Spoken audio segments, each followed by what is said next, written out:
চাওক আজি আমি মুখ্যমন্ত্ৰী মহোদয়ক এখন স্মাৰকপত্ৰ প্ৰদান কৰিছোঁ আৰু অসম আৰক্ষী সঞ্চালক প্ৰধানক স্মাৰকপত্ৰ প্ৰদান কৰিছোঁ মেইলযোগে আৰু তাৰে কপি আমি জিলা আয়ুক্ত আৰু আৰক্ষী অধীক্ষকগৰাকীৰ কাৰ্যালয়ত আমি দিলোঁ।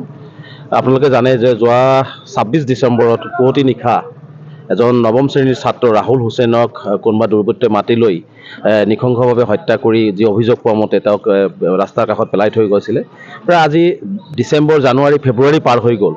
আজি ২ মাহ প্ৰায় ৩ মাহ হৈ যোৱা অৱস্থাতো আজিলৈকে কোনো এজন আসামীক গ্ৰেপ্তাৰ কৰিব নোৱাৰা কাৰ্যটো অতিকে দুৰ্ভাগ্যজনক আৰু অসম আৰক্ষী যে সম্পূৰ্ণ বিফল। আৰু সদায় কোৱা হয় যে অসম আৰক্ষী স্মাৰ্ট, অসম আৰক্ষীয়ে ধুবুৰী আৰক্ষীয়ে সদায় সকলো ক্ষেত্ৰত তৎপৰ দেখুৱায়, কিন্তু ধুবুৰী আৰক্ষীয়ে যে এটা অভিপৰিয়ালে অভিযোগ কৰা মতে এইটো পৰিকল্পিত এটা মাৰ্ডাৰ কৰা হৈছে আৰু তাৰপিছতো আৰক্ষীয়ে এতিয়ালৈকে কোনো এজন আসামীক গ্ৰেপ্তাৰ কৰিব নোৱাৰা, ২ মাহ পাৰ হৈ যোৱাৰ পিছত পষ্টমৰ্টম ৰিপৰ্ট আজিলৈকে আনিব নোৱাৰাটো আচলতে মই ভাবোঁ যে আৰক্ষীয়ে সম্পূৰ্ণভাৱে ধ্যামাহী কৰিছে আৰু ধুবুৰী আৰক্ষী। আৰু এইকাৰণে আমি মুখ্যমন্ত্ৰীৰ হস্তক্ষেপ বিচাৰিছোঁ যে ধুবুৰী আৰক্ষীয়ে ৰাহুল হুছেইনক ন্যায় দিব পৰা নাই আৰু ৰাহুল হুছেইনৰ পৰিয়ালক ন্যায় দিব পৰা নাই। আৰু ছাত্ৰ যিহেতু এজন নৱম শ্ৰেণীৰ ছাত্ৰ আৰু একমাত্ৰ পুত্ৰ আছিল, গতিকে সেই পৰিয়ালটো আজি হাহাকাৰ পৰিৱেশৰ সৃষ্টি হৈছে, অনাই বনাই ঘূৰিবলগীয়া হৈছে। আজি তেওঁলোকৰ পৰিয়ালকো আমি সাক্ষাৎ কৰিছোঁ, তেওঁলোকৰ পিতৃ মাতৃক কথা পাতিছোঁ।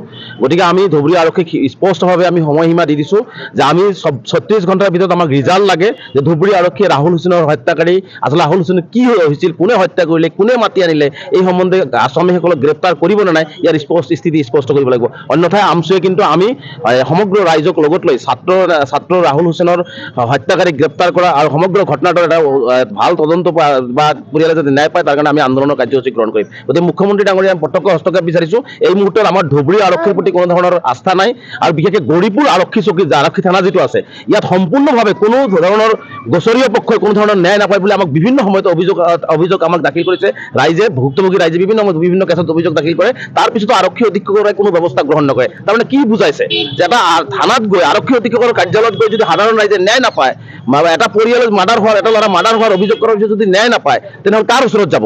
গতিকে সেইকাৰণে গৃহ বিভাগৰ দায়িত্বত থকা মুখ্যমন্ত্ৰীৰ হস্তক্ষেপ বিচাৰিছোঁ, ডিজিপি মহোদয়ৰ হস্তক্ষেপ বিচাৰিছোঁ।